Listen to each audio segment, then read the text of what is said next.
We're used to thinking very highly of democracy, and by extension of ancient Athens, the civilization that gave rise to it. The Parthenon has become almost a byword for democratic values, which is why so many leaders of democracies like to be photographed there. It's therefore very striking to discover that one of ancient Greece's greatest achievements, philosophy, was highly suspicious of its other achievement, democracy. The founding father of Greek philosophy, Socrates, is portrayed in the dialogues of Plato as hugely pessimistic about the whole business of democracy. In Book 6 of the Republic, Plato describes Socrates falling into conversation with a character called Adimantus and trying to get him to see the flaws of democracy by comparing a society to a ship. If you were heading out on a journey by sea, asks Socrates, who would you ideally want deciding who was in charge of the vessel? Just anyone, or people educated in the rules and demands of seafaring? The latter, of course, says Adimantus. So why then, responds Socrates, do we keep thinking that any old person should be fit to judge who should be the ruler of a country? Socrates' point is that voting in an election is a skill, not a random intuition. And like any skill, it needs to be taught systematically to people.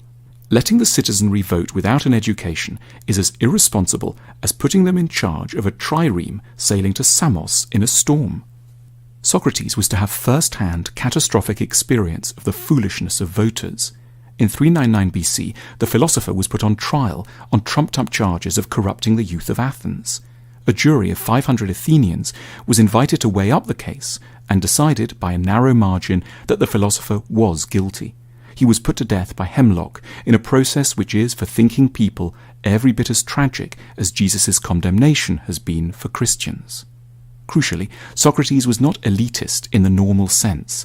He didn't believe that a narrow few should only ever vote. He did, however, insist that only those who had thought about issues rationally and deeply should be let near a vote. We have forgotten this distinction between an intellectual democracy and a democracy by birthright. We have given the vote to all without connecting it to wisdom. And Socrates knew exactly where that would lead, to a system the Greeks feared above all, demagoguery. Ancient Athens had painful experience of demagogues. For example, the louche figure of Alcibiades, a rich, charismatic, smooth-talking, wealthy man who eroded basic freedoms and helped to push Athens to its disastrous military adventures in Sicily. Socrates knew how easily people seeking election could exploit our desire for easy answers. He asked us to imagine an election debate between two candidates, one who was like a doctor and the other who was like a sweet shop owner. The sweet shop owner would say of his rival, "Look, this person here has worked many evils on you. He hurts you, gives you bitter potions, and tells you not to eat and drink whatever you like. He'll never serve you feasts of many and varied pleasant things like I will."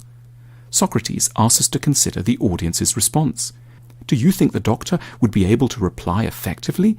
The true answer, "I cause you trouble and go against your desires in order to help you," would cause an uproar among the voters, don't you think? We have forgotten all about Socrates' salient warnings against democracy.